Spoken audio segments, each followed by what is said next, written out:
Happy Thursday, Millbrook. In the midst of talking about the book of Leviticus, which is a tough book, but is all about forgiveness of sins, and in teaching the new members class, which has some Lutherans and Baptists, and trying to distill down what is the essence of Methodism, which really all comes down to grace, this devotion came to me.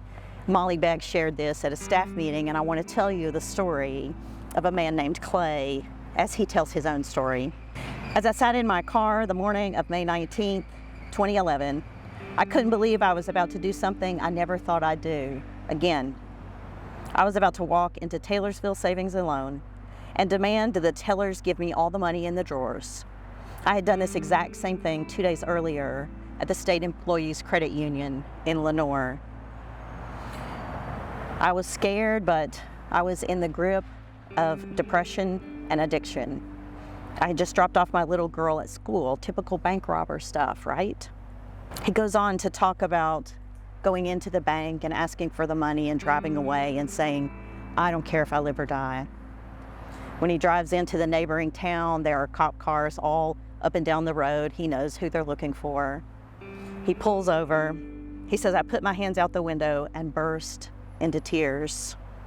He talks about how his life had gone off the rails with physical problems, with addiction, depression. His family was falling apart. He talks about his faith, and as he goes to jail, someone gives him the book, Jesus Calling, and I know that that is a book that many of you here at Millbrook find hope and strength in. And he says, I'd been reading it daily, but I was skeptical. If God loves me so much, I thought, why is he letting me go through this? Then one night, someone comes down the hall of the jail cells and says, do you want to come to a church service? And he did. He said the preacher began giving this message of God using lost and troubled people to do his work.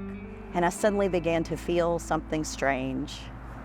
He gave his life to Jesus that night and continued on the journey of faith, even though he says, I didn't know what that would mean for me. He went to Bible study every day while he was in jail, and eventually the day for his sentencing came. He was expecting 5 years in prison. He'd already served 19 months, ended up being sentenced to only 24, so he got out only a few months later. He says this was the first of many blessings that was to come my way. He goes on to describe of hearing those words that he says every person in jail wants to hear, you're going home, being picked up by a friend and going back to see his children that he hadn't seen in 2 years, that there are no words to describe what that was like for him, to see his parents. His pastor came to visit him and said, would you tell your story to the church and thank them for their support? He said, yes, and I want to ask for their forgiveness. He did that, and then he began to do more. He began to work with the youth in the church. He began to feel a calling on his life. He went back to school, and he says, sometimes I feel overwhelmed by all the goodness that has come my way. I keep mindful of the promise I made to God 2 years ago, going through every door he opens for me. I turned my back on God earlier in life, but God never turned his back on me.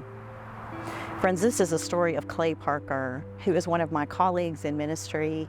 He serves 2 churches in our North Carolina annual conference and is a chaplain to those people in our Capital District whose church is disaffiliated but want to find a United Methodist Church home.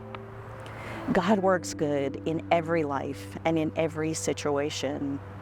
May we all go forth knowing God's desire to forgive us, to turn us around, and trusting in God's grace.